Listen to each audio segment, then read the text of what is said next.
Welcome, everyone. We'll get started in a second once everyone has a chance to switch from their last meeting, get their last swig of coffee.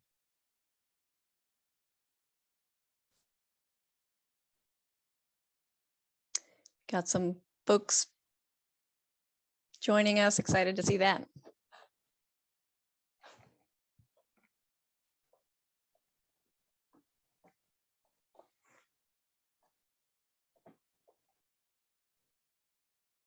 Give it maybe 2 or 3 more minutes while other folks join us.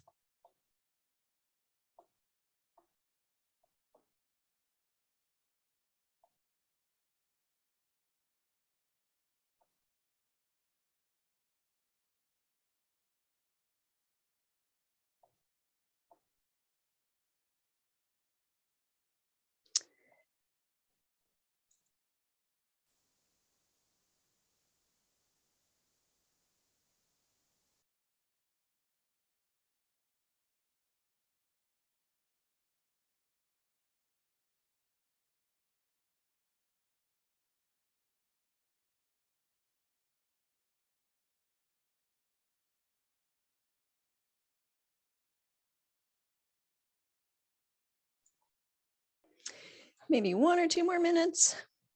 If there are any folks coming in. I'm excited to see some names I recognize in the attendee list.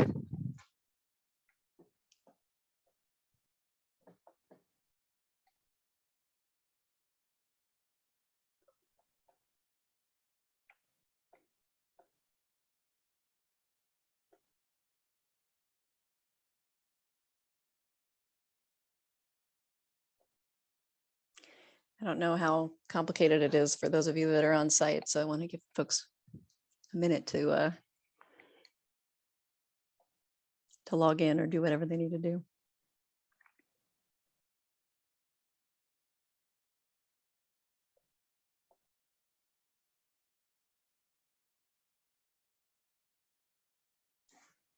All right, I'm going to go ahead and get us started. If you guys can do me a favor, I would love to. It's always a little bit disconcerting for me not to see people's faces. I love seeing people's faces when I talk. So I would love to have you at least put in the chat your name and where you're from. And if you could tell me one thing that you love about living in California, assuming that you are in California, I assume you all are, but your name, where you're from, and one thing that you love about living in California, just so we can get to know you a little bit better.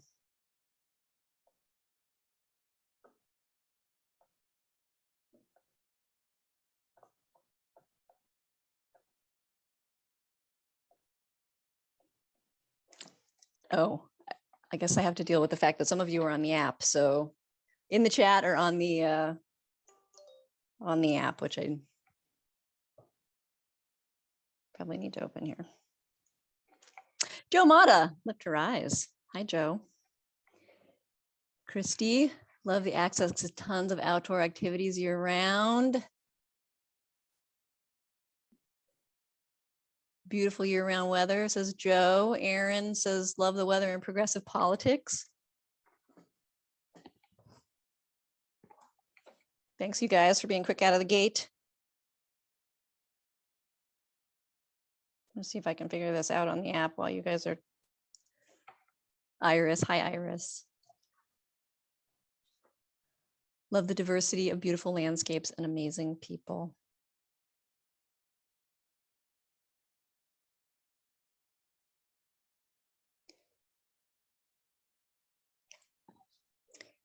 You guys, I'm not super tech savvy, so I'm gonna not try and figure out the app while I'm talking to you. All right, well, I'll wait for other folks to put their stuff in. In the meantime, I want to go ahead and get started because we've got a lot of stuff to talk about today that I'm really excited about. My name is Jen Rich. I work for, Jamila. I love that we enjoy the nature all year round. Thank you, guys. Jenny, I love the sunshine of California and the diversity. Colleen, I love the Bay Area diversity. Grace, Grace has exclamation points. Echoing Iris, the people are what make California amazing. Love exclamation points. Damien, Love the weather and the food in Cali. Nice. I have to cop to the fact that I grew up in San Diego, so I'm also I'm not in California right now, but I am a Californian by heart. So, okay, so I'm going to get started. I'm going to share my screen and get us going. Like I said, my name is Jen Rich. I'm with the Case Made. I'm joined here by some amazing people that I will introduce in a minute, but I wanted to start us off with what we're going to be talking about.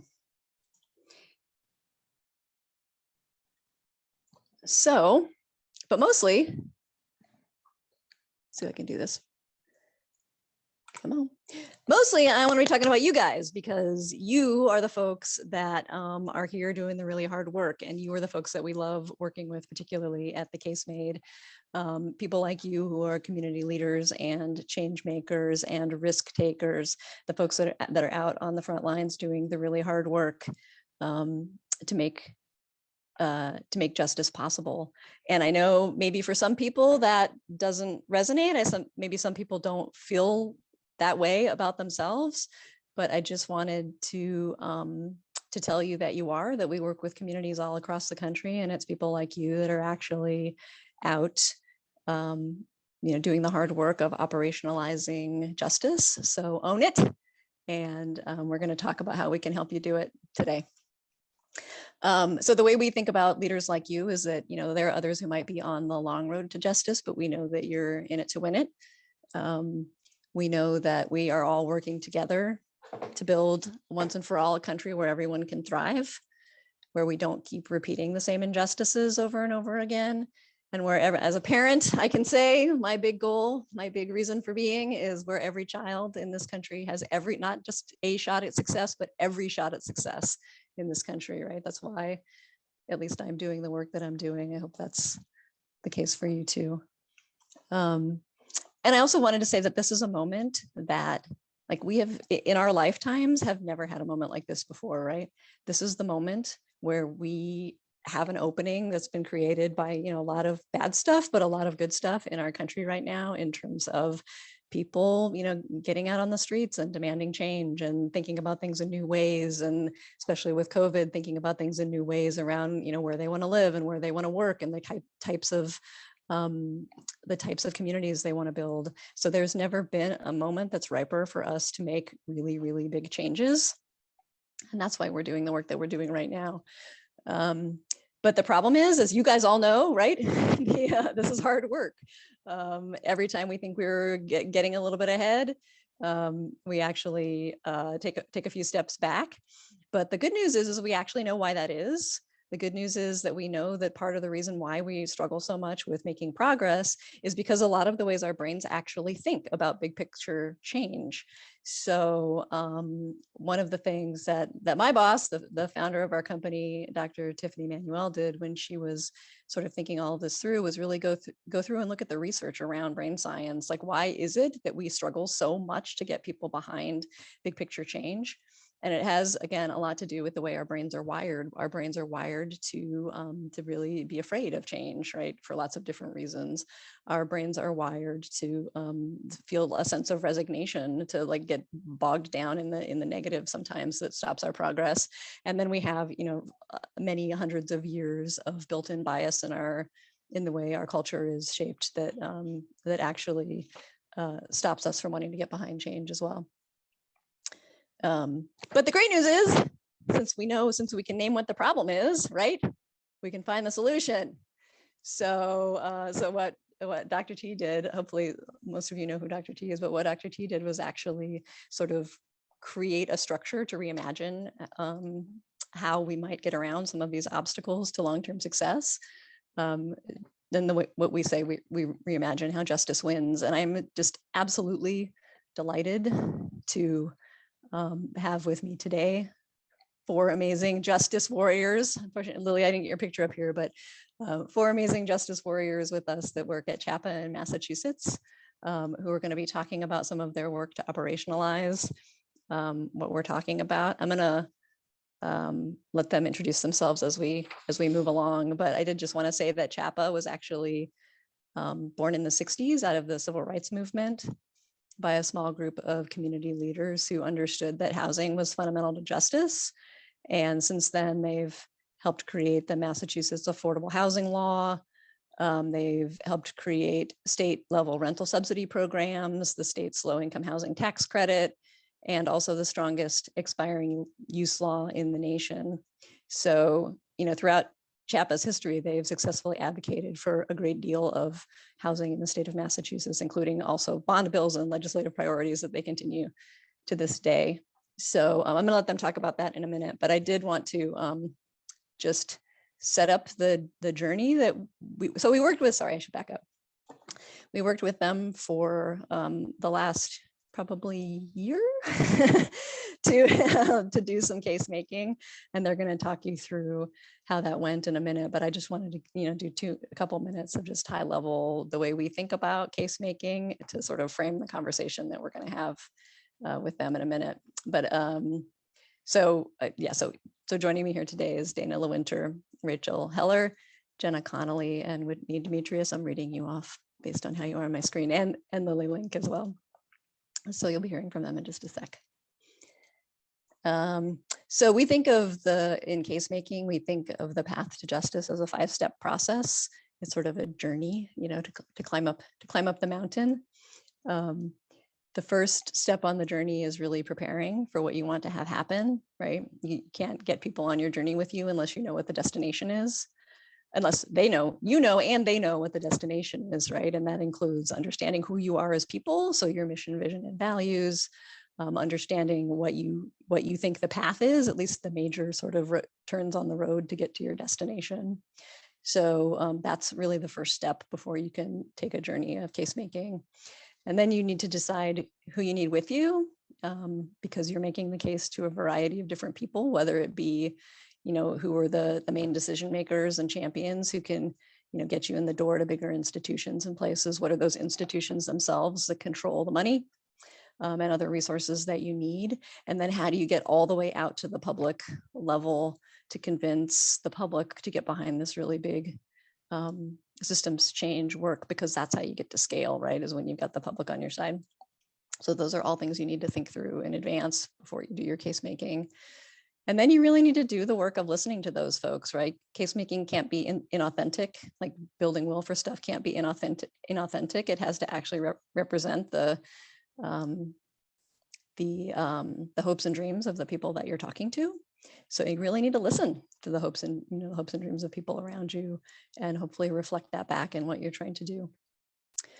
And then you're ready for case making. So, and this is the process that we walked CHAPA through. So, and this is based on Dr. T's 10 principles. So the way I set it up is that when you're asking people to get behind you, you're asking them to make a choice, right? To either go down a path toward your rainbow of your brighter future, or toward the path of inaction. And unfortunately, most of the people in this country choose the path of inaction for the reasons that I talked about a minute ago.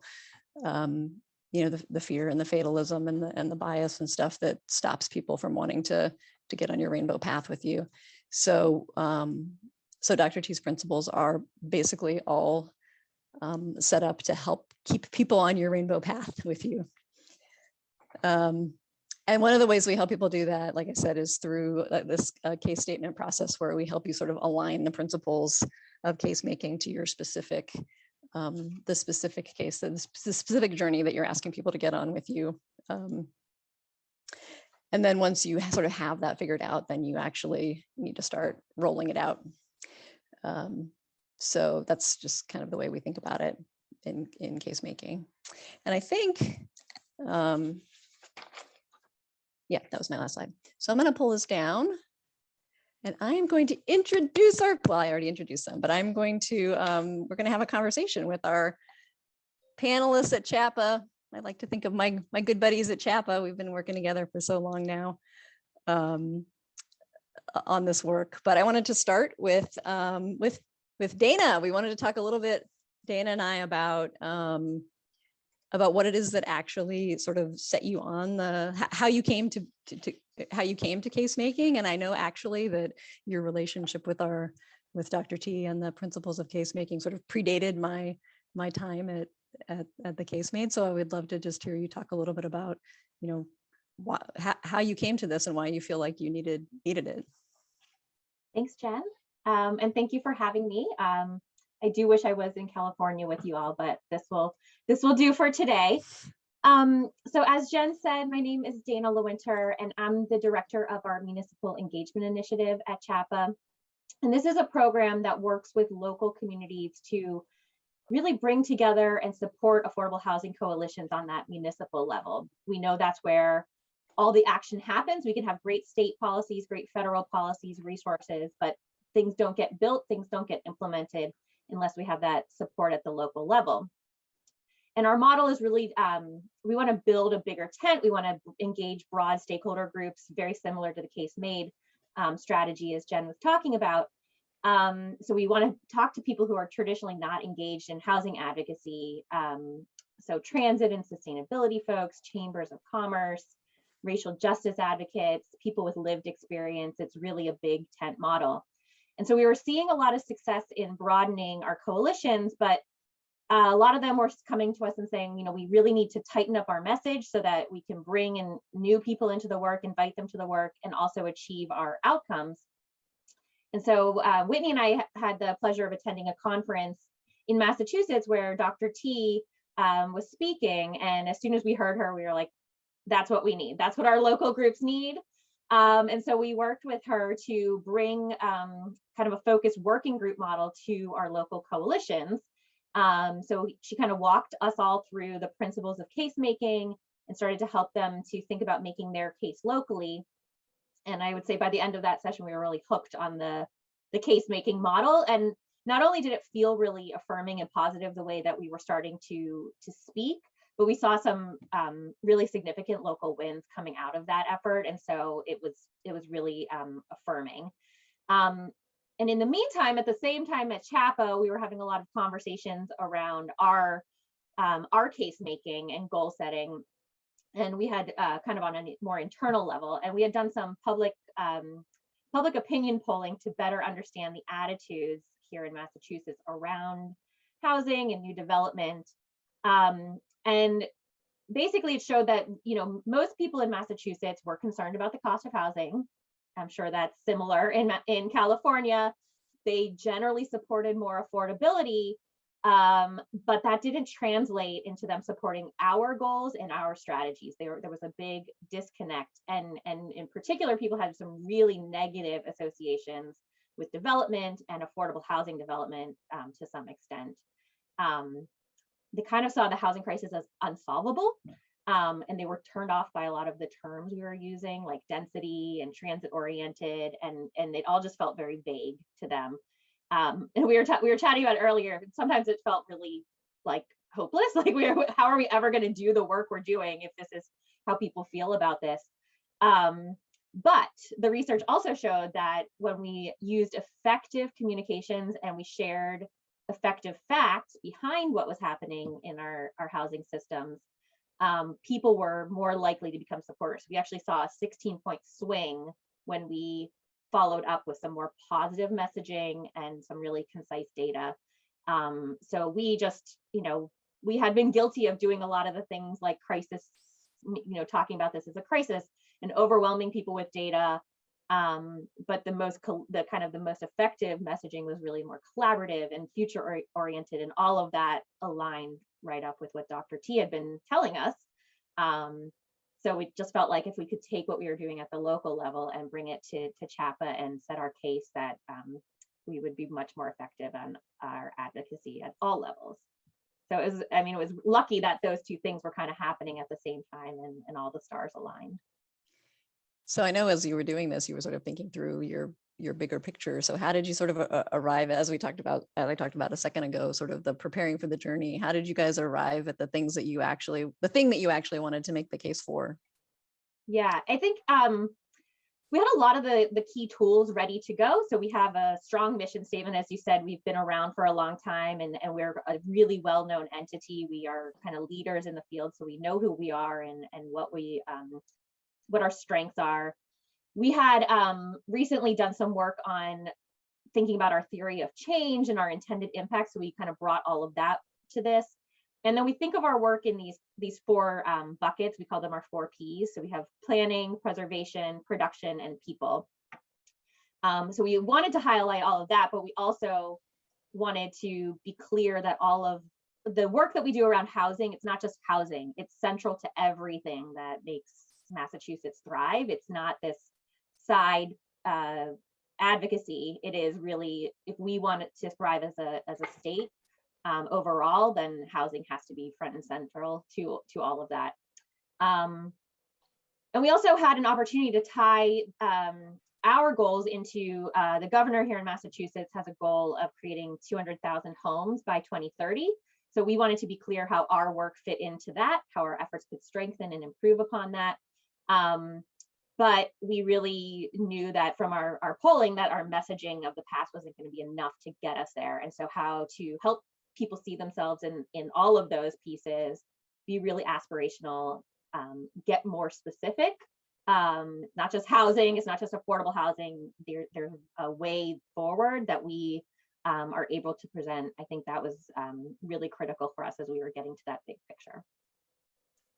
Yeah, I know I was part of some of your sort of thinking about that. And I wonder, like, I know that's all what we hear from folks is that's always the toughest part. Like, what's the thing that we're actually trying to ask people to make the case for? So I'm curious, like, what advice you would give or what lessons you would give to other folks about how to do that work or the process of that work.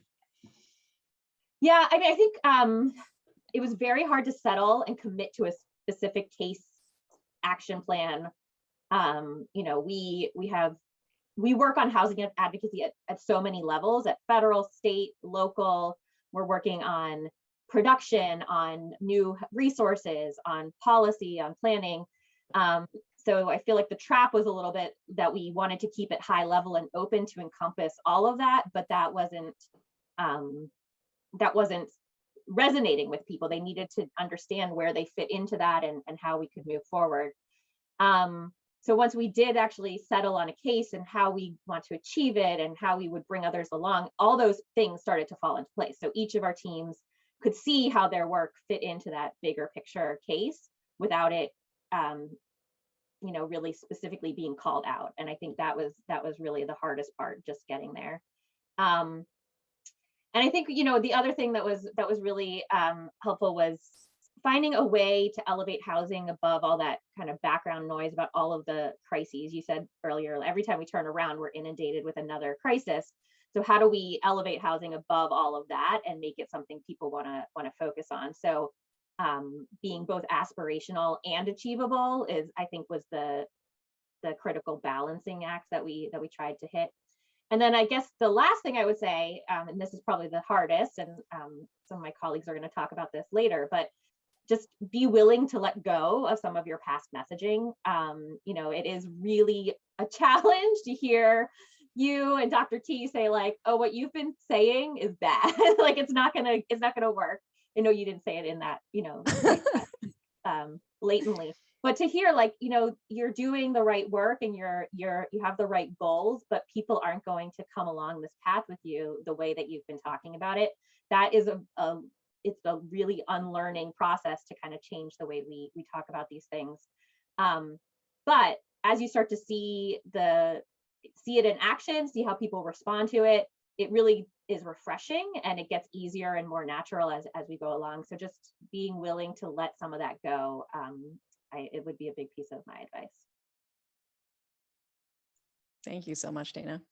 I wanted to invite Rachel into the conversation now to talk a little bit about one of the things that I think is really amazing about the choices that you guys made when we started this process was to really focus in on having your entire team participate, which I know, you know, it was a lot of hours of everybody on your staff devoting time to this. And I'm really curious to have you talk about, you know, why you made that choice, and two, what was the experience of having had your whole team participate in that effort?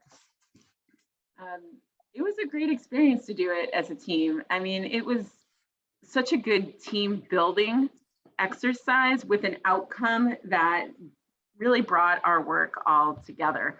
And I think it was so important that we did do this as a team because we all have different experiences. We all have different knowledge. We all work on affordable housing in different ways. And we all learn from each other. And because we all worked together on this and went through all of the activities that the case made had for us, whether it was developing a metaphor or really honing in on what we were calling people to action for, because we were all a part of it, we were all invested in it, and it was a much more authentic product. So when we are speaking in this newer way of talking than we used to and moving away from the crisis, it really has become part of the way that we all talk, and it's become very natural. And I do think it's because we did do this as a team and everyone was a part of it. It was a lot of time, but I think the time was really well spent and really benefits us in every area of our work. So I'm super excited in a minute to invite you to share the case that you guys built together with everyone. But I just wanted to see in advance if you, before that, if you wanted to sort of talk about any of the lessons that you learned throughout the process, or if there's anything that you would specifically, encourage people to think about as they're listening to you present your case. Picking up on what Dana said, moving away from the crisis language and the statistics was really a huge shift for us. That is, we always led with the problem. And so that really took a retraining of our brains. And as we're sharing this with our board and other stakeholders, that is the thing that people comment on. They love it. They love the more positive way of talking, but it's really this shift after so many years of talking about the crisis that we are in. And it is interesting now, I think whenever we hear someone else talk about the housing crisis, we're just kind of like, oh no, there's a way, we have a solution, we can get out of that. So I think just changing that shift in our thinking was critical. The other thing, there's a few other things that were really important. Dana touched on this too, how we connect housing to so many other issues. It really is, we always talked about it as being connected to healthcare, being connected to vibrant communities, but really thinking about how to bake it in. Homes are our base. They're important in all of these areas. And so thinking a little bit more about how to build those bridges. And we also talk a lot here about the art of the pivot. I know all of you in your public meetings, you're very likely confronted with a lot of the negative anti-development, anti-affordable housing comments. And we really have worked hard to listen, acknowledge what people are saying, find a connection, and then bring it back to what we're talking about. So whether it's traffic or schools or sustainability, yes, these are things we absolutely need to address. And housing is a piece of this. And let's talk about how we can create these vibrant communities that are more sustainable and people can walk around and not have to drive everywhere. So the art of the pivot is really, it's something that we always practice. I know that the Municipal Engagement Initiative team is always working with our local advocates on how you pivot, because it's critical. You got to be able to connect with people and then bring it back to what it is that we're talking about and bring more people on our journey with us. So I think those are the biggest things that we have learned and really live with us every day, every time we're speaking, when we're writing something, it's there. Thank you. Now, can I invite you to yes, I love our deck. Walk folks through. All right, I'm gonna share the screen again here. Right, and I will preface this by saying, so this is one of our bigger decks. We'll give the presentation, and I know that Jenna and Whitney will talk about this later. When we take from this to create our other messaging and all of the different kinds of products it is. So, sit and listen to the full deck and just know, and we can talk about a little bit later how we use pieces of it in all of our work. I didn't realize your stuff flew in. That's kind of cool. You got little motion graphics in your your thing here. Can you see that, Rachel? I can, yes. So the Commonwealth's future is cultivated by us. In Massachusetts, we flourish when our neighborhoods, villages, and towns we love flourish. That's why we so often come together to keep them nourished and growing strong. We were the first in the country to invest in our collective health. We're the first to invest in the power of love. And we're leading the way when it comes to investing in home too. To ensure the future of the places and the people we love, we must keep cultivating our shared strength. The time for collective action is now. The urgent impacts of the COVID pandemic and the damaging legacy of racial injustice are putting our entire Commonwealth's future at risk. Will we look back 20 years from now and find that our inaction poisoned our soil? Or will we come together once again and lead ourselves to a thriving tomorrow by investing in the place we love? The decisions we make today will determine our future. Massachusetts should always be a place where our communities nourish us and help us grow. Right now, housing is the single best investment every community across the state can make to secure the future we deserve and we want. And where we grow makes us strong. Like flowers in a garden, where we grow plays a huge role in whether we have what we need to flourish or whether we struggle to survive. And unfortunately, opportunities to flourish have been withheld from so many of the Commonwealth's families, especially families of color, through exclusionary policies and practices that have drained our collective strength. To get the future we want, we can and we must do things differently. A diverse mix of homes in every part of Massachusetts plants the seeds of our long-term success, protects our environment, improves our overall health, improves the quality of our kids' education, strengthens our economy, and builds wealth for everyone. Seeding our success by investing in housing affordability means that children can live near their grandparents, schools have teachers, restaurants have customers and wait staff, factories have workers, entrepreneurs take chances, and young families can build a future. Now, it's expensive to live in our state. You need to make around $36 an hour to afford the median $1,885 rent of a 2-bedroom home in Massachusetts. And I will stress that this is the statewide number. We see these numbers really escalating at a very fast pace, especially around in the greater Boston area. And this is the same for home prices too. Lowering housing costs makes it easier for the people we care about and count on in our day-to-day lives to stay here and to thrive. Our economy benefits when we invest in affordable homes. Producing and preserving affordable housing fuels our economy and creates jobs. It creates income for small business owners when you have more foot traffic, when employees can live near where they work, wages and salaries, federal tax revenue, state and local tax revenue, and it creates jobs. Housing affordability matters to Massachusetts residents. This is true in every area of our state. And I'm just going to read a quote from somebody who lives on the islands off of Cape Cod. Cape and the islands are very big tourist areas, and there's definitely highs and lows of living there for year-round residents. So this person says, island shuffle is a common term on Martha's Vineyard. It's when people live in one residence for peak season and another one in the off season. Due to the housing shortage, many find themselves in unimaginable circumstances in the summer.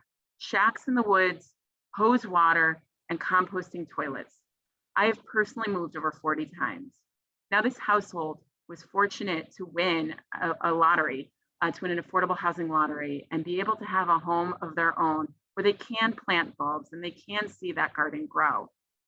Housing affordability and housing quality was the #1 concern of respondents in a 2019 citywide assessment, citywide community health needs assessment that was done by 3 of our large hospitals. In Massachusetts, we know we can be a leader on housing affordability. We have state leaders, local leaders completely on board and seeing housing as a critical need. We have Republican Governor Charlie Baker noting that in every study, nearly every study he's seen, housing is a huge challenge for our state and really is what is driving, making life so unaffordable for residents here. And then we have Democratic City of Boston Mayor Michelle Wu really focusing so much of her campaign and her work in office so far on affordable housing. And the governor recently commissioned a report on the future of work as we're all heading back and discovering the new normal of work in hopefully soon a post-pandemic society. And the interesting thing about this study that was about the future of work is that it was largely about housing. I just want to read a short piece from that report. It says, housing options that work for all will be key to retaining and attracting people in the state. If Massachusetts can rise to the challenge and accomplish these goals, the opportunity to create an inclusive economy that provides opportunities for everyone and remains an attractive place for business and residents could become the next chapter for Massachusetts. There's never been a better moment to put Massachusetts on a path to equity, resilience, and sustainability through housing. We know that it is a top priority of residents. We know that we have committed leadership across the state. We have new zoning tools that the legislature put into place, requiring 175 communities served by our public transit system to zone for multifamily housing. We have growing corporate commitments, and we have federal investments that are really helping to accelerate the production and the preservation of affordable housing. We have the opportunity to plan for the growth of our housing ecosystem to ensure everyone in every community can thrive. We have the opportunity to meet the growing demand for housing. We have the opportunity to invest in neighborhood development in ways that benefit everyone. And affordable housing really benefits all of us. It benefits our people, our communities, and our systems, stabilizes rents and home prices, creates jobs and economic growth, and addresses social economic inequality. We have a bold plan to cultivate a stronger housing ecosystem statewide over the next 10 years so that all neighborhoods, towns, and villages can thrive. Our plan reinforces and uplifts the governor's goal of 200,000 homes by 2030. Our plan is to produce those 200,000 homes, and that's critical to stabilizing our rents and home prices. At the same time, we know that stable home prices and rents at these levels are too high for too many people. And that's why we're working to ensure that 40,000 of those new homes are affordable, and an additional 20,000 are affordable to people with extremely low incomes. So when you look at it all together, we need to produce 200,000 homes that really get across income levels and provide options for people in the communities that they want to live in at different price points. We believe that everyone should have safe, healthy, accessible, and affordable homes in the communities they choose. And we get there by advocating for opportunity, expanding access to housing, and developing the field. Our special sauce is that we are a trusted convener. We bring together a wide range of stakeholders to make sure that our state is putting policies in place and investments in place that allow for us to grow and to really grow our affordable housing stock alongside overall growth. We believe that housing must be prioritized with these values: affordability, sustainability, equity, health, and accessibility. So our old way of doing things is not working. Our old way requires every community to have meetings upon meetings upon meetings to get any homes produced, and it really leaves thriving to chance. Our new way is an intentional, balanced approach that creates thriving everywhere. We need bold action to harvest the strong future. So we have a four-pronged strategy to do this: planning, preservation, production, and people. Planning, we need to plan for the communities that we want. We can plan for thriving, healthy communities. Preservation, we need to preserve our affordable housing stock and preserve people's ability to stay in the communities that they have called home. Production, we must create more homes in order to meet the needs of the Commonwealth's residents and to create homes that are affordable across income levels. And we do all of this because it's about people. We need to invest in people and places so that everyone can thrive in the communities they choose. Our goal is 200,000 new homes by 2030. That's the case. That's the pitch. I hope you'll join us. Great job, Rachel. Nice job. I'm curious for those in the chat, if you have any reactions to that. We would love to hear what your thoughts are about reactions to the case. How did that feel, Rachel? Are you? I always love to talk to pitch our guests. No, it just is so refreshing to talk about challenges in a more optimistic way and to really focus on the solutions, because for so long we just focused so much on the problem, and we knew we needed so many homes, but we weren't even naming the numbers. And it was really just about, we need everybody on board. It's going to take everyone. We've got to invest. So it just feels good to point to a path and to be able to measure that. Awesome. Allison said that was great. Miguel, I think it sounded great, not overwhelming. Felt like it made a big tent for people to get on board. If you want to react to any of this, Rachel or Dana, or actually any of y'all. Well, I think, yeah, our municipal engagement team probably has a lot to say about this, because we've been testing it out in communities. So I turn it over. Yeah, well, definitely that's where we're headed. All right, so as you guys put your reactions in the chat, I wanted to turn to Whitney and to Jenna, who I think maybe we can have a conversation together.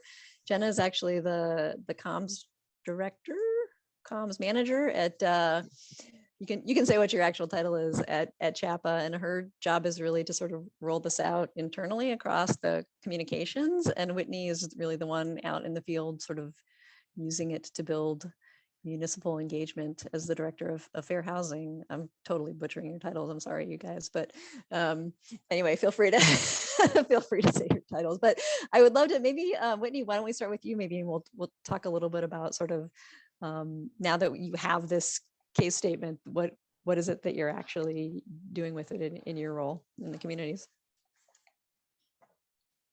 Yeah, I am. So it has been really exciting to have Dr. T initially come. And as Dana mentioned earlier, once we heard her speak, we're like, aha, right? We had our aha moment, like, this is exactly what our communities need.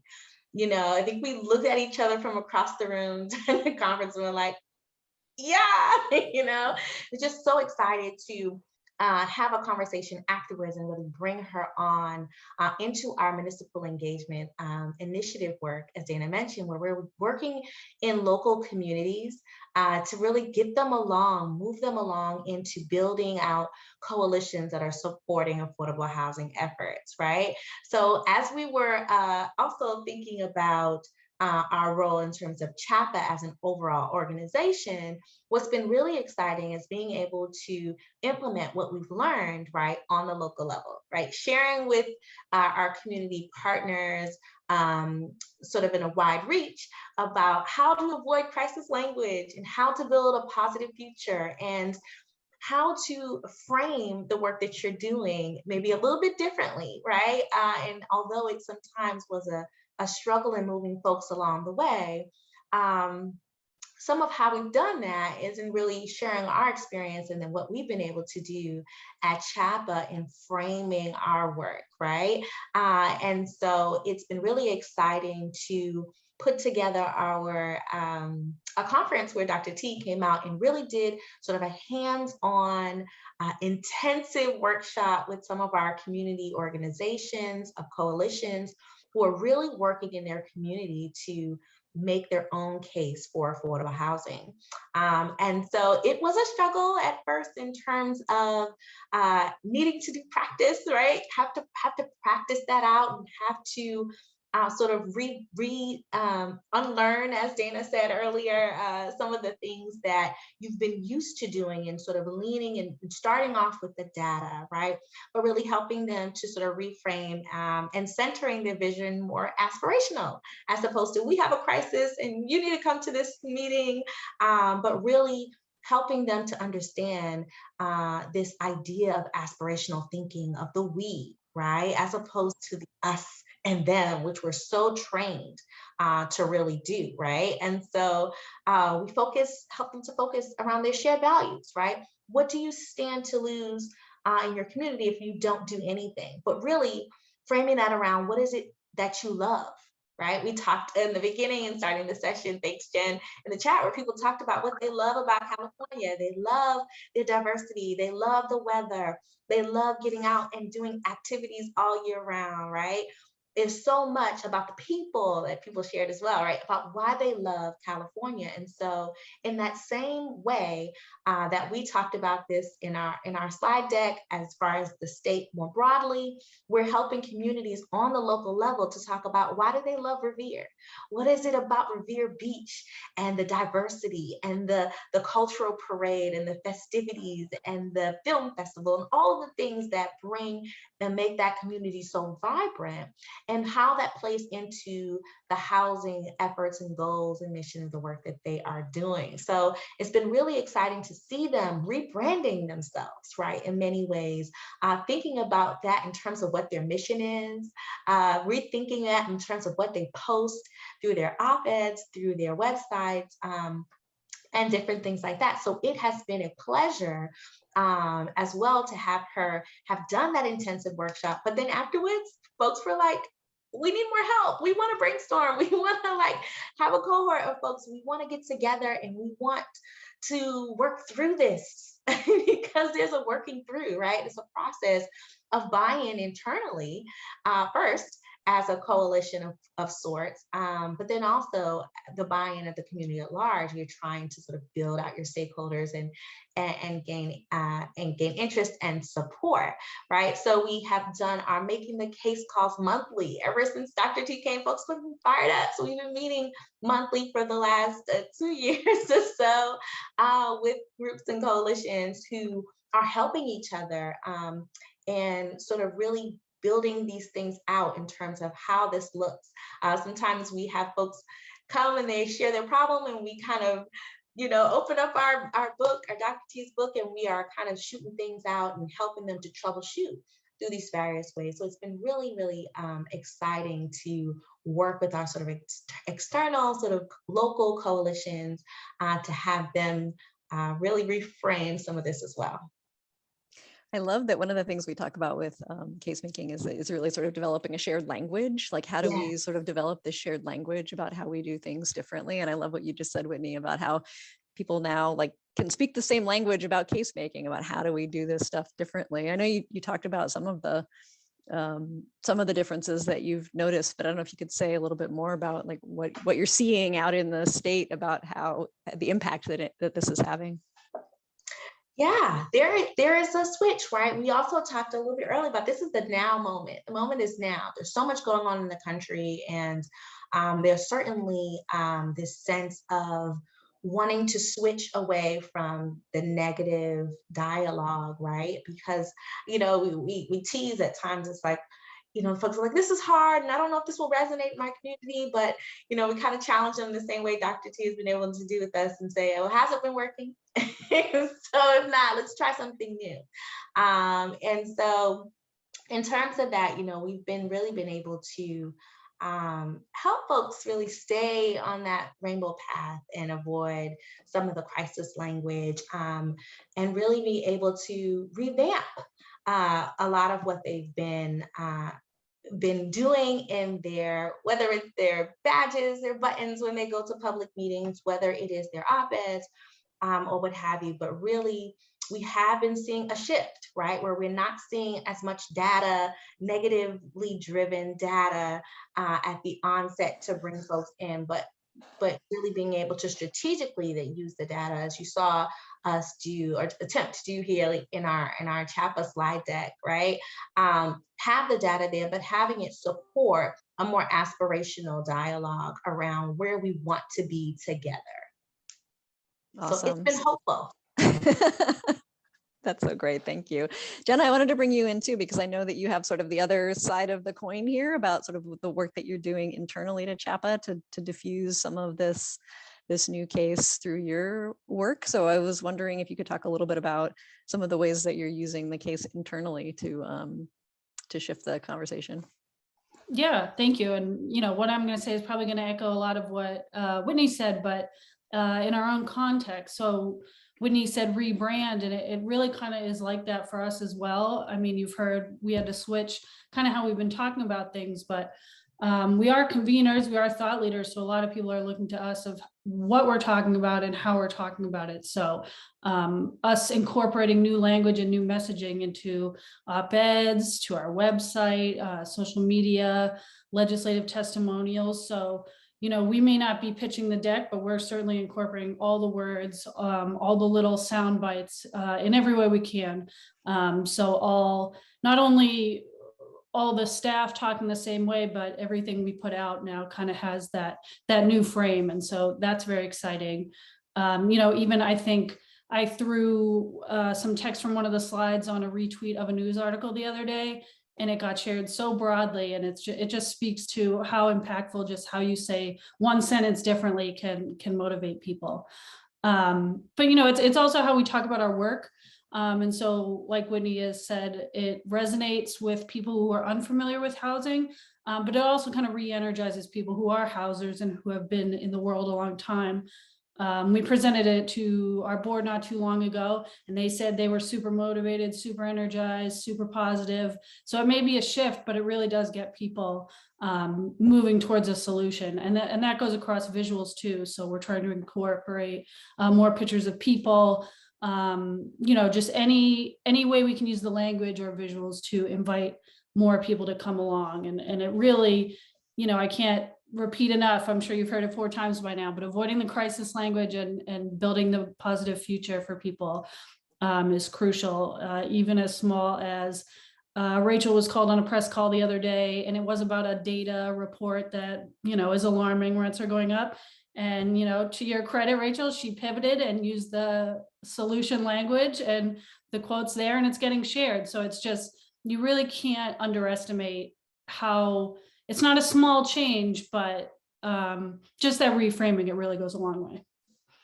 I would love to ask you, Jenna, because it seems like a lot. I'm sure people in the audience right now are like, wow, that was like 30 slides of a lot of stuff. So how did you, as sort of the comms person, how do you begin to do this? That is a good question. To roll it out. I mean, it wasn't all at once, right? You had to sort of, right. So how did you begin to think about doing this? Yeah, I think you're right, where it is kind of a piece at a time. I mean, we didn't say, let's overhaul the whole website tomorrow. We do bits and pieces where we can. We incorporate more language in all the materials I mentioned, but it really is a piece at a time. We don't want to overwhelm anyone, but we make sure the language is there for everyone to use on press calls, in legislative briefings. I think it really does go back to also having the full staff on the buy-in. So we're not teaching staff now at this point. We were all there. We all got on board. So everyone has the tools to speak in whatever format they are, whether it's to the press, program participants, legislators, everyone has it at their fingertips. So I think that's also key too. Thanks, Jenna. I would love to bring Lily in for a second, since you were able to join us. Lily is, I know, responsible for a lot of the actual sort of technical assistance with the local communities about how to actually operationalize a change in the language. So I know I'm like throwing this at you. So, but I'd be curious to hear your perspective on the kinds of questions that you get and how that, how you're changing the dynamic locally for folks, like one phone call at a time. Yeah. Oh gosh, there's so many things I could say, but the first thing that comes to mind is practicing the art of the pivot is something that comes up again and again and again and again. And I think really highlights just how, like we said, it takes unlearning and relearning and practice to be able to, in the moment, have an effective, future-focused, positive response to something someone might say that could range from just disconcerting and unhelpful all the way through to outright offensive and potentially, problematic to the point that it could derail the conversation. So that's definitely a skill that we've been working with communities to practice. We've done a couple different workshops, which Jen has also participated in, working on that skill with people. And then we've also been trying to venture more into like, okay, how do you turn this into an op-ed? How do you turn this into a letter to the editor? How do you turn this into a tweet? Sort of helping them see all that essentially case making is just a framework that you can utilize in a million different ways. It doesn't have to be a 30-minute presentation where you take people through the full journey. It can be a sentence that maybe just kind of slightly shifts how someone perceives something, that opens up a path for something different. Thanks, Lily. In the chat, Christine is saying, to your point about the art of the pivot, Christy is saying that we literally hear people all the time say, if they can't afford to live here, they should move. I'm wondering if any of you would show folks how the art of the pivot would work when faced with that sort of comment. Totally putting you on the spot. Anyone want to take a stab at that? Our communities are all healthier when we all have room to live here and can all afford to live here. So this means that our teachers can live near our schools. This means that the daycare centers we rely on when we go to school, our kids have a safe, healthy place to be. This means our restaurants can open. We've already seen restaurants closing because they don't have staff. So this really is about a healthier, more vibrant economy and community. Awesome. Thank you. I know there's some folks on your staff that do this work too every day that weren't able to join us. I'm curious if one of you could speak to particularly. I know Eric does a lot of work on do you call it Capitol Hill? I don't know what you call it in Massachusetts, but State House. One of the State House. In the State House, talking to legislators, and I know this group here with Housing California is really focused on advocacy at the state level. So I'm curious if, I don't know, Rachel or Dana or one of you could speak to sort of the impact that that's having, Eric's work at the State House. It's definitely having a huge impact. And we know that it is because we're using it in our fact sheets, we're using it in our testimony, and we're starting to hear policymakers say it back to us. And so it's really resonating with them. And that makes a huge difference. And I know Jenna was talking with a policymaker staff the other day about what we're learning and giving some advice on how we could give a more positive take on these new policies that we're advocating for putting into place. So I'd say that's one of the biggest signs of success, really, to hear it said back to us. Jenna, I don't know if you have more to add to that. I know you spent a lot of time with the policy team thinking about how to use more positive framing. Yeah, and I think part of it too, I meant to say earlier, it's different from how we talked about it before, which I know we've talked about leading with the problem, but leading with wonky terms we all know. And it's really now about like leading with the values. And so that gets legislators, that gets everyday people, that gets a whole, it's providing more access to getting involved with the housing field. And so that's what I would note too. Some legislators may know everything we know and be on board, but some may not. And so having that different type of language to talk when they don't has been extremely helpful. Absolutely. And to Lily's point before about turning it into so many different pieces of product, sometimes we have to prepare for a testimony where you have only 2 minutes. And so you're really taking all of this great information and just trying to take like, okay, what is it that I want to communicate here? And how do I use what we've learned from our case making to make this point? Sometimes we get to submit a lot more testimony. Now we can spell it out a little bit more. The fact sheets, really being able to tell people the quick information they need to know about bills, but putting it into the context of why this is important and what it means for the Commonwealth. So Jenna has really helped us figure out how to take these different pieces and use it in so many different ways and different ways of speaking and sharing information. One of the things I wanted to add is that they've done so much work with their local communities that now the local communities are like, we want more. So I just did a couple of workshops with 3 local communities in Massachusetts to help them sort of figure out how to design a similar case locally. And the way we did it was we had a session where we talked through CHAPA's deck, and then they had to go off for a month and work together in their sort of little, these are little mostly volunteer organizations of concerned citizens. And they had to spend a month just sort of grappling with it and wrestling with it and trying to figure out what their like backpack was, what their mission, vision, and values and all of that stuff, and then come back a month later and present to each other what they had done. And oh my gosh, you guys, it was just amazing the amount of work that, like the amount of thinking that they had put into designing their own case. And it was all because I think of the leadership of CHAPA, of having gone before them and done this work before them to really help them understand what it was that, you know, was happening here. And then they were really able to just kind of take it and roll with it. And I mean, it was hard work. They still had to do a lot of the work to sort of design the case part. But Whitney, did you want to say more about that? No, I was just going to share. I mean, that's been such a great opportunity that has come from this work, right? That folks are energized in their own accord to really do this work, right? To find the visuals, to find the right analogy, to explore what those shared values are, that shared vision to bring folks along.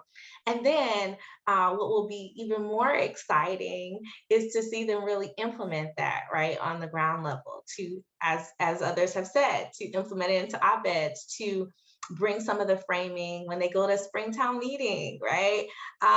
There's just so many things on the horizon that can be sort of developed from that good work that they've been able to do. So it's really been a pleasure to work alongside the Case-Mates team to really help our local groups to be able to do this. And I'd be remiss not to take the opportunity to thank you all for your extensive work, specifically you, Jen, coming to our Making the Case calls on Zoom on a Monday for a couple hours to really help our communities to really focus and frame this work. It's exciting to see what they've been able to develop. Thanks, Whitney. I love you talking about sort of what's on the horizon. I would love to hear what all of you think comes next. What is sort of the next? I should say that like we're totally willing to take questions. So if you have any questions, I can't see the chat box, but if there are questions, please put them in the chat or in the queue. I don't know, either the chat or the Q&A, and we will answer your questions. But I'm curious what you all think is sort of next for your various hats that you wear across the organization, what you see for the future. Would you like me to start? I'll start and then I'll pass it off to MEI. Last year we had a huge legislative victory in winning multifamily zoning requirement for 175 communities served by our public transit system. As Dana had said at the beginning, even though we got that state law, it still requires every community to put this policy into place. And so we have a great opportunity ahead of us to work with communities to make the case in their community about how this new law shouldn't just be viewed as, oh, a state requirement. How can we use it to really advance our goals in our community? So this is a really big thing that's coming up. And I would say simultaneously, we are working in the State House right now to expand that. So it's not just those 175 communities, but it's the 351 communities that make up Massachusetts that would have this new tool as well as others. But I turn it over to municipal engagement because you'll all be doing this work. Yeah, I think we are definitely seizing on the opportunity to help communities implement zoning at the local level. We are digging into those making the case calls. So we're responding to folks, their desire to see how we did it and do it themselves. So we're going to actually kind of a checklist of do's and don'ts, like making it as simple as possible for people to roll this out. I think the other thing that we're trying to help people do is that practice.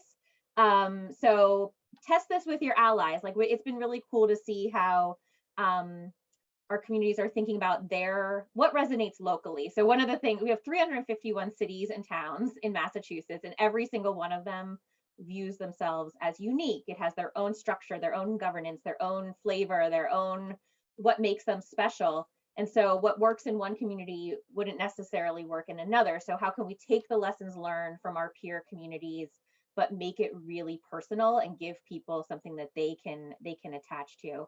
So I think we're going to start seeing this roll out in a lot of our communities And I think we're gonna see a lot of positive framing and a lot more local stories, but helping them really test it out locally and then start to build to a broader audience and learn from each other. So at our next Making the Case call, we have some of those groups that Jen worked with. They're coming and presenting what they came up with. So now they've got CHAPA as an example, they've got some local groups as an example, and our kind of our do's and don'ts, and really making it as easy as possible for all of them to work with it. And I think the other thing is, you know, encouraging them. I think Whitney mentioned it. Go back to the why, like the value of this work. It's action oriented, but it always has to be rooted in the value and the case that you're making to get to that.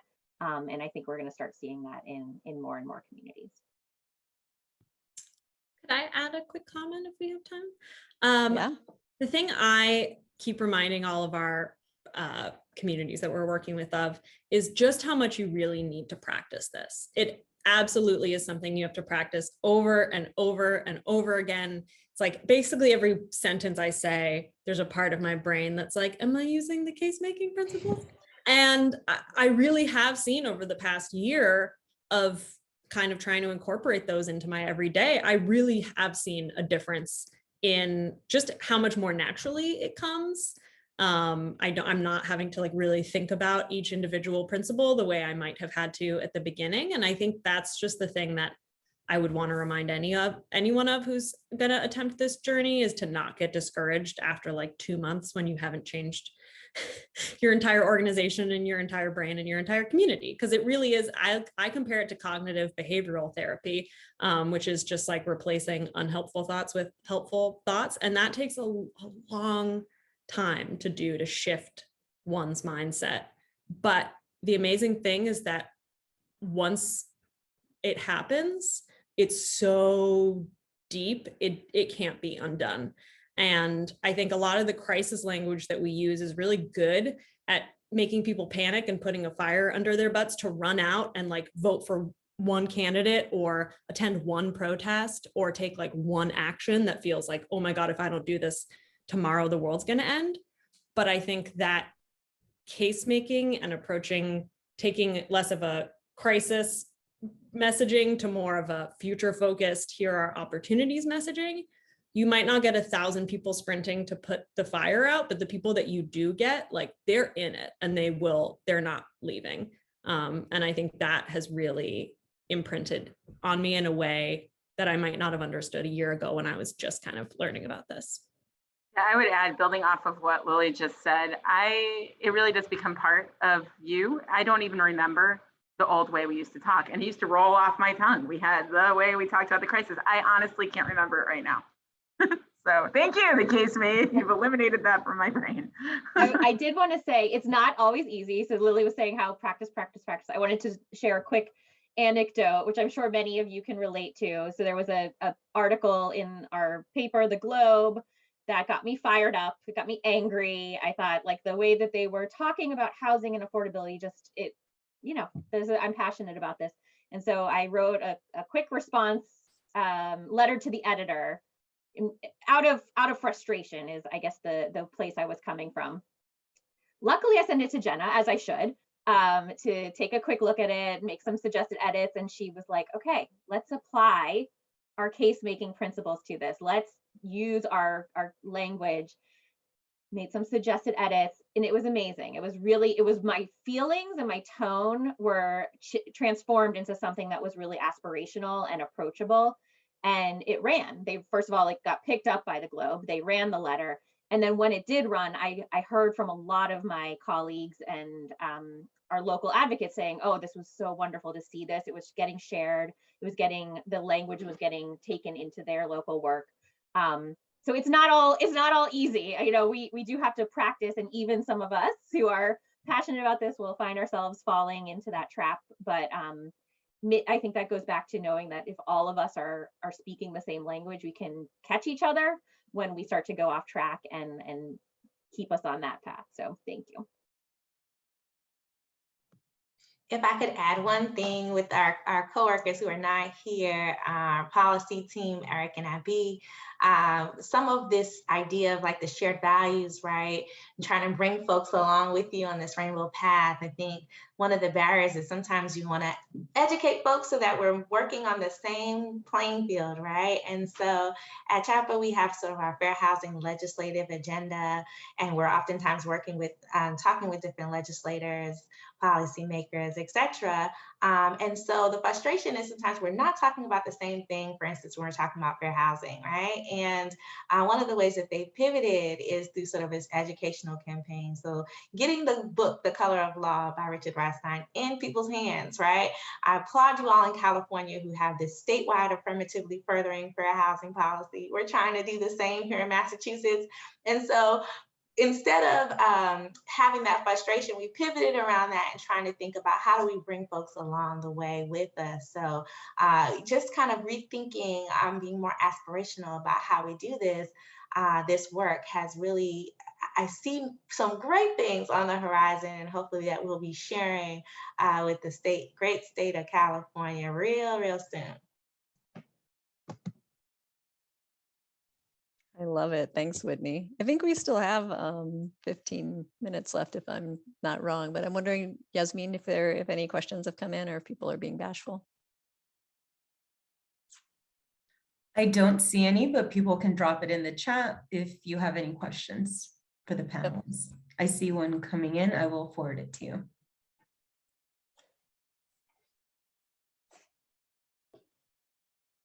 All right. Yep, one just came into the Q&A. Yes, could you expound on some of the new practices that communications and policy team members or non-comms colleagues use to collaboratively leverage the new narrative framing? What were the initial challenges, or was there any resistance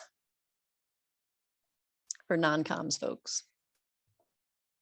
Oh, sorry, comms or policy or non-comms folks. Do I need to read that again? That was, I didn't read that very well. No, I can see it in the chat, or I shouldn't speak for everyone, but I would just say it is a lot of, I think Dana said earlier, like the letting go. I think there's this idea that if we don't describe the crisis and who's suffering and how much, that we're not adequately describing the problem.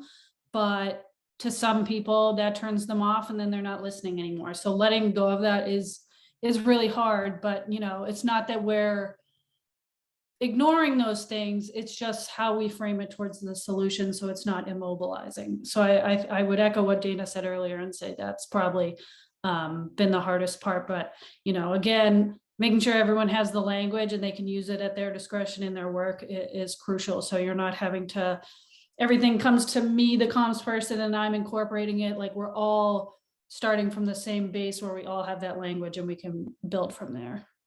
Yeah, and from a practical perspective, just working a lot more in Google Docs and letting people know that we want to write this piece, we need feedback, and everybody can jump in and give their thoughts. And this is work too beyond our own organization. We're working on documents with other organizations. We recently had someone write something that was really not in this case-made framework. We were all talking about it, we wanted to change it, we didn't know what to do. So we redrafted it, same message, same statement, you know, but in a much more positive framing.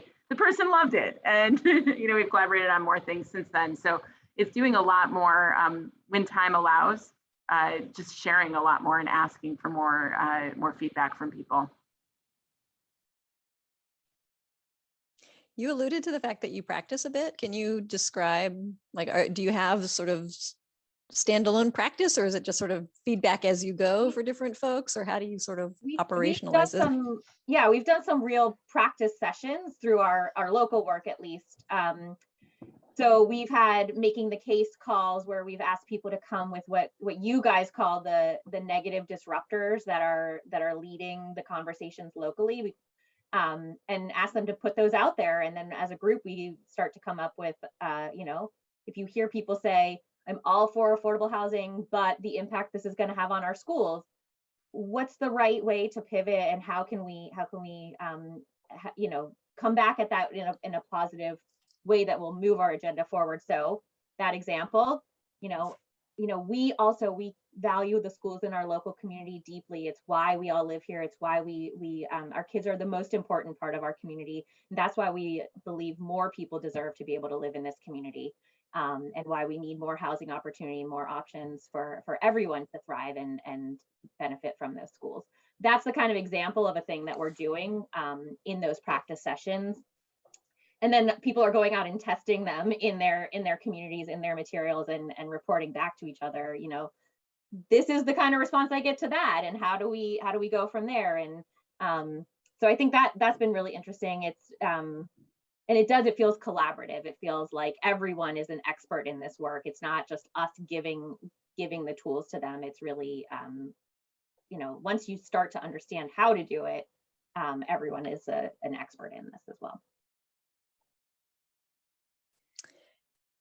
I know we sort of alluded a little bit to sort of the process and like the commitment to this and whatever. I'm wondering if you all could speak to sort of the length of time and to give folks a sense of sort of what the commitment is to sort of making this change, how you would think about it in terms of effort.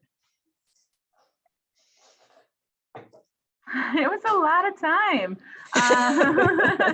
There were sessions we would do that were 2 hours long together, you know, it's several weeks in a row, or, you know, spread out. And I would say that while it was a lot of time, we were learning and using along the way. So we did not wait for our final deck before we said, okay, now we know we're going to talk about this. We really were learning each time. And so it never felt like, oh, I got to go do that workshop. It really was helping us every day in doing the things that we're trying to do. And we always have to communicate. So I don't know how the rest of the team feels, but I found every single session really helpful.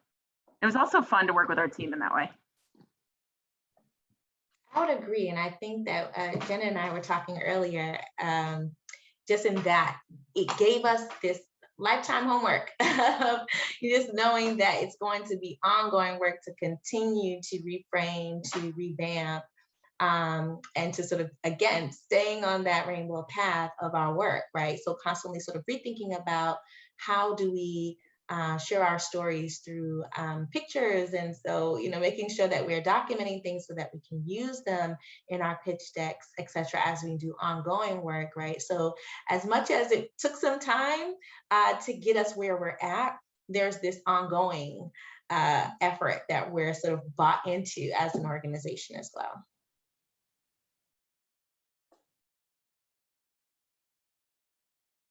All right, I'm gonna put you guys on the spot for a last question, and then we'll give people a little bit of time back. But your favorite case-making principle? I just want to leave people with a little nugget about what the principles are. If you could, I know several people have mentioned the pivot, but if there's something particular else that really resonated with you, you don't have to name it, or I could put the slides up with them on there. But I know exactly what mine is. Which is anchoring and credentialing solutions.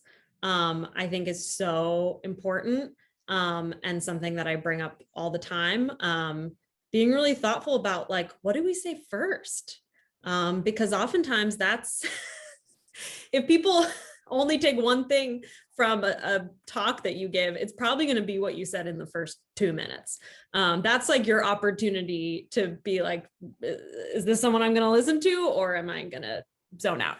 Or, you know, if you fumble in the beginning, you might be able to get back to the case making later on, but you've already anchored this not helpful thing.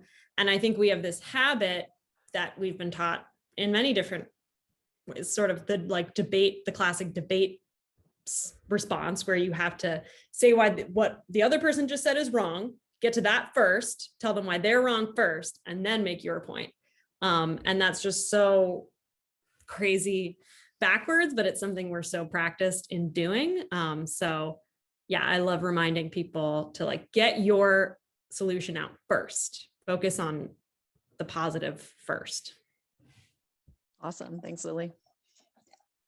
I would say, I think I have two, but the coalition builder in me, really the fostering collective responsibility really resonates with me, that it's not it's not on just one particular group to solve this. It's not just our policymakers, it's not just our housing developers, it's not just our social service providers. There is a collective responsibility, and when you accept that, then there's a collective action that we can all take, and it helps people to see. We talk about this a lot in our coalition building work, that not everyone is going to be the leader of a housing advocacy group, but everyone has a role to play. And if you can see that collective responsibility, you can see where you fit into the work going forward. Thanks, Dana. Similar to what Dana said, the same reasons I like making equitable systems the villain. I think it's really easy to point a finger, and once we get rid of that thing, we'll have affordable housing, and I think it's just it builds that collective ownership, like Dana was saying, towards fixing the systems that are keeping us from getting to the solution. So that one's my favorite. Thanks, Jenna. I like them all. But I would say navigating the dominant narratives.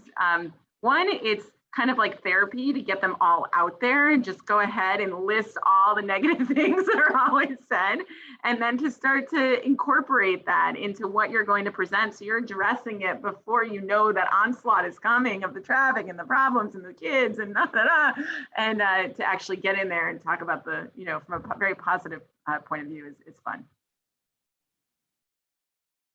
Awesome. The we versus us and them. I guess I realize I say it often, so that must be my favorite principle, for sure. I mean, it goes without explaining, just thinking about how to bring folks along by being more aspirational. Some of that is within the pivot, but helping and having your dialogue really be about the we versus us and them. Love it. Thank you, you guys. I want to throw up, I did a slide with contact information. Apologies in advance, Jenna, I put your email address on there. So, so this is how you can reach. I didn't think I needed to put all of your guys' email addresses, but this is how you can reach either me or Jenna to get to CHAPA about some of this work. And also, if you want to go to our website and sign up for our mailing list, we've just launched a monthly webinar series. We're going to be doing one later this month on the art of the pivot. We're going to have a session, a quick lunch and learn on how to do a good pivot. So look for that. And we also have a newsletter that goes out monthly. So be sure to sign up for that so that you can get it. You guys, thank you so much. I love you guys so much. And I'm so proud of all the work that you're doing. And it's just so heartening to see how it's all coming together for you and the folks in your state. So thank you so much for joining me today, Dana and Rachel and Jenna and Whitney and Lily. And thank all of you in the audience for joining us for this last hour and a half. We really appreciate you, and you are the heroes to all of us. So we're here to support you and to be your champions as you do this very, very needed and hard work. Did any of you guys at CHAPA have anything you wanted to say as we close out? I put in the chat, I just want to thank California Advocates because you're always doing such great work. We're always thinking about how we're similar and what we can learn from you. So thank you for all the work that you do. And thank you for what was put into the chat, the shift the bay, seize the narrative, because we're always still learning, and we'll look at this and that will help us get even better in our communications. So thank you. Awesome. Thanks, guys. Enjoy the rest of your afternoon.